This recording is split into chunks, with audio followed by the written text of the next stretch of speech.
जय गुरुदेव, जय महर्षि जी। आज हम बात करना चाहते हैं कि जैसे कोई व्यक्ति कुछ कहता है उसमें क्या छिपा रहता है।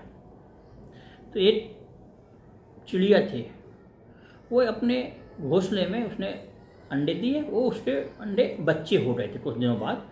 तो बारिश होती है, तो बारिश होने लगती तो अब उसे लगता है कि अब मैं बच्चों को लेकर कहाँ जाऊँ। तो वहीं नदी थोड़े दूर उड़ती उन्हें धीरे धीरे ले जाती है। तो वहाँ नदी के तट पर दो वृक्ष लगे थे, एक इस पार लगा था, एक उस पार लगा था। तो वो पहले वृक्ष के पास जाती है, उससे कहती क्या इस बारिश में बचने के लिए मैं आपके पेड़ में अपना घोंसला रख लूँ और मुझे रहने की शरण दोगे। तो वृक्ष कहता है कि भाई मैं तुम्हें जगह नहीं दे पाऊँगा, तुम और कहीं अपनी व्यवस्था कर लो। तो वह चिड़िया अपने बच्चों सहित उड़कर दूसरे वृक्ष में जाती है, उससे पूछती है कि भैया मुझे ऐसी बारिश हो रही है और मुझे अपने बच्चों के साथ रहने की शरण दे सकते हैं, मैं आपके वृक्ष में रह सकती हूँ, खोह में जगह बना के। वो वृक्ष कहता है कि आराम से आप रहिए, मुझे कोई दिक्कत नहीं है। और थोड़ी देर में और ज़्यादा तेज़ बारिश होने लगती है, और ज़्यादा पानी आ जाता है, हवाएं भी चलती हैं। तो फिर वह जो पहले वृक्ष में गई, जहाँ चिड़िया गई थी, वो तट में लगा था।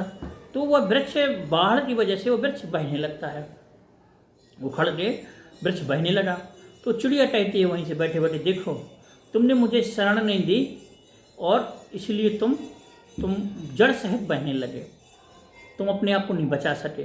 तो वृक्ष कहता है ऐसी बात नहीं है बहन, मुझे मालूम था कि मेरी जड़ें कमज़ोर हैं, मेरा भविष्य लंबा नहीं है, इसलिए मैंने सोचा कि मैं तो बहूँगा, साथ में आप तो कम से कम बच जाएं, ऐसा ना हो कि मेरे साथ आप भी बह जाएं।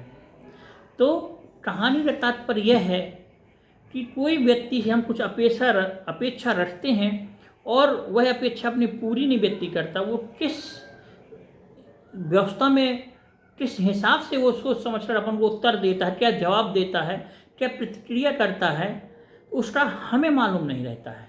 वो उस चीज़ प्रतिक्रिया उसी को मालूम होती है कि उसने क्या सोच के ऐसा ऐसा उत्तर दिया या ऐसी ऐसी बात कही या ऐसा आपको जवाब दिया, आपको संतुष्ट नहीं कर पाया, क्योंकि उसकी सच्चाई उसी को मालूम रहती है।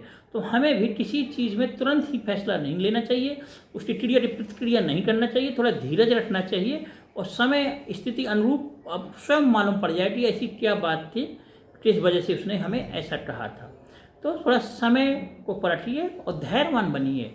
धैर्यवान से जो कार्य होते हैं, धैर्यवान से वो कार्य हमेशा सफल होते हैं। इसलिए कहते हैं धीरज धरिए सियाने, जल्दी काम नसाने, धीरज धरो सियाने। मतलब जो जल्दबाजी में काम किया जाता है वो नसा जाते हैं, मतलब बिगड़ जाते हैं।